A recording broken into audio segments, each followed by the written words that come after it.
Hi, welcome to the Veterans Day celebration at RIT. This is our first of many, a new tradition, 11-11-11, really established by Dr. Bill Dessler, our president, who realizes that we really need to celebrate those who serve in uniform, those who have served, and those who are related to, parents of, brothers and sisters of those who choose to serve our country in uniform. This is why we're here today. We really want to take a moment and break bread and be together and tell stories and get to know one another.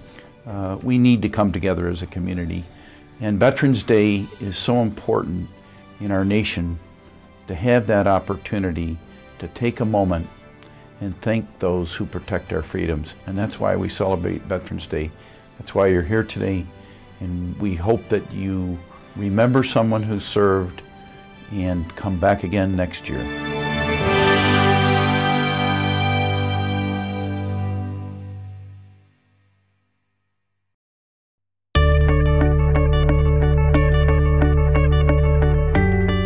Surrounded by people who served in the military. My uncle was a Vietnam veteran. My dad was a Korean War veteran. My sons are both Marines. Numerous cousins that were in the military as well, Army and Marines. My brother was actually in the Navy. I have a few family members that were in the Army. My father is former Army. My father was a Navy man. Currently my father is in the Air Force. My uncle was a medic in Vietnam. My father, a brother-in-law, and a nephew have all served in combat. My sister-in-law is currently Air Force Reserve. My middle son is currently finishing his training as Army engineer. My brother served in the Navy.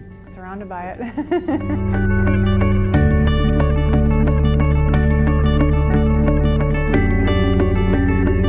Veterans Day is a very important day to us. It's a day for us not only to honor the service of our veterans. It means a lot to remember the people that we lost. It's a big commitment, not only for the veteran or the person serving, but also for the families that support them. Just having there, knowing that your family supports you in the decision that you made to go out and defend your country, you know, it helps immensely. You can take people from all walks of life and they all come together in common, selfless service. This includes not only service members themselves, but their family and their loved ones. It's because they have to watch their Army men go overseas and have to live without them. And Veterans Day really gives them a big thank you. They stepped up to the plate. They were courageous enough to sign on the line and do what they needed to do for our freedom. Every veteran should reflect on their service with some pride, and I think parents should be especially proud. But I'm so proud I'm ready to burst. I'm very proud of them, very proud of them. I couldn't be prouder. Parents should look at their children having made a wise decision. And remember that the freedoms that we have and the luxuries and the protection that we have in our country are all at a sacrifice. Being away from your family, you know, for long stints of times, you know, it takes its toll on you. Putting aside your own fears, your own wants and needs. You're an outstanding human being because you decided to put this uniform on, and I think we ought to just cherish that fact. I so want to shout it and wear it every day. You know, I'm proud. I'm a military family. And it would probably take up every ounce of clothing in my closet.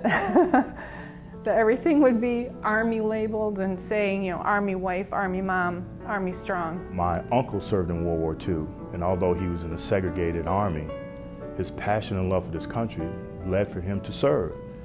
And because of that, that sort of love and patriotism came down, as you would say, the ranks to the rest of us. And so because of that, I've always had a strong and deep sense of pride in America. It is a decision that they made, and I didn't once hesitate in supporting them.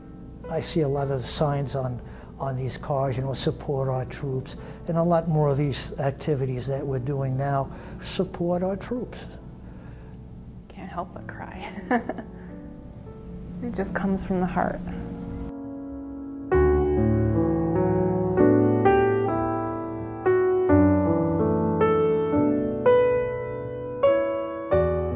We should all serve in some way. Perhaps not militarily, but I think, you know, volunteering for your country is a very, very good thing to do. You know, getting those care packages, the phone calls, you know, just them calling to check on you, you know, all that stuff helps. What I do to relieve the stress is that I make blankets of hope for the Soldiers' Angels in Germany, for all of our wounded who travel through Landstill before they can be flown home. And just keeping my hands busy and being part of it and actually contributing in some way, it helps me to get through the stressful part. I also like to bake like a maniac. My cookies go everywhere. And I send cookies over there as well for the staff who treat our men and women who are wounded, and just to tell them thanks. I started a program here called Cell Phones for Soldiers, and we collected cell phones that could be recycled, but also the money made from those phones. There's a certain amount that goes to phone cards, calling cards, so that when soldiers are overseas, it's easier for them to stay connected with their families.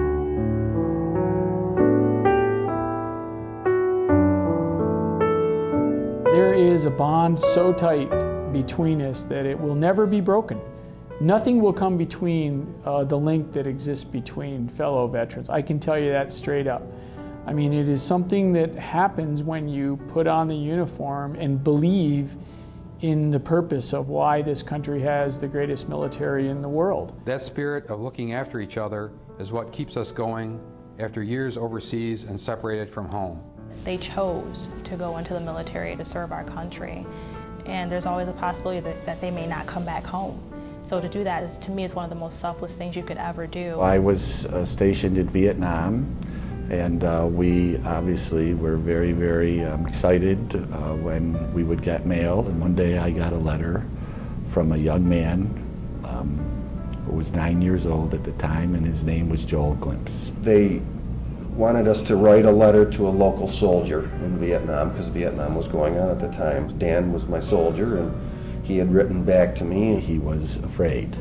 He was worried about what war meant and the dangers that it posed, and wondering if I was going to be okay and if he would have to go to war.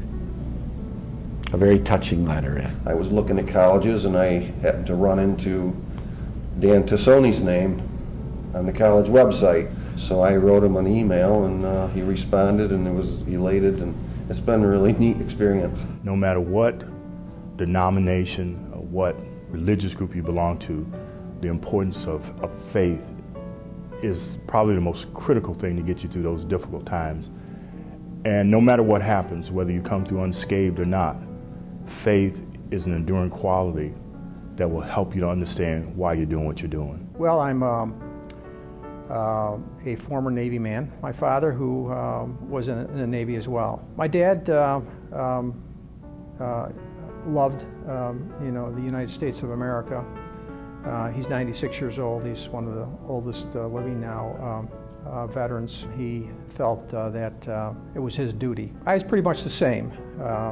Our careers kind of paralleled.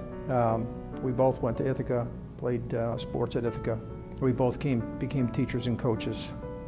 We both served in the military proudly. I have a very fond memory of Veterans Day. In 1983, I was home on leave. My father asked me if I would go out with him one night while I was home, and I said sure. He asked me to dress in my dress blues, and he took me to the VFW. So there I was, a 20-year-old kid in the VFW in my dress blues, surrounded by a lot of World War II vets. You know, they all had a story to tell. Every single one of those men was a hero in their own right.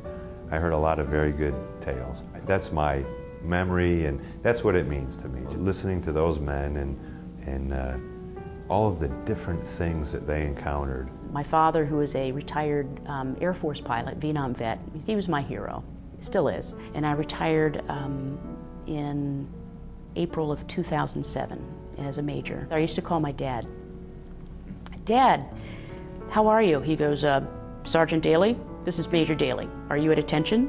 And so I thought, I want to make Major so I can call him and say, "Major Daly, this is Major Daly." And he goes, "I still outrank you." I said, "No, you don't." He goes, "Did you ever hear about date of rank?" I said, "Gosh darn it, you do outrank me." So there's many stories like that that you relish and you cherish about people, ordinary people who serve in the military.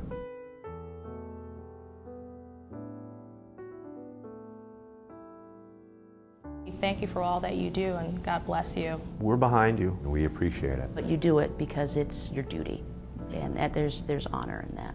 Thank you so much. I love them and I appreciate them. Thank you for my role as in faculty leadership for that services that you provided through the years to our military and to our national defense. Stay safe. Godspeed. Thank you goes a long way. I know that every time that I've pulled out my military ID and someone is, for whatever reason, and someone turns to me and says thank you, that means 100 more times than anything that anybody could say, politician on TV or any medal or anything. You get just the thank you of a fellow citizen, and just remember that. Thank you. What else can you say? Thanks. We wouldn't be here today. We wouldn't have the things we have today if it wasn't for the veterans in this country. And I think people have to recognize that, and I'm proud to be a veteran of the United States.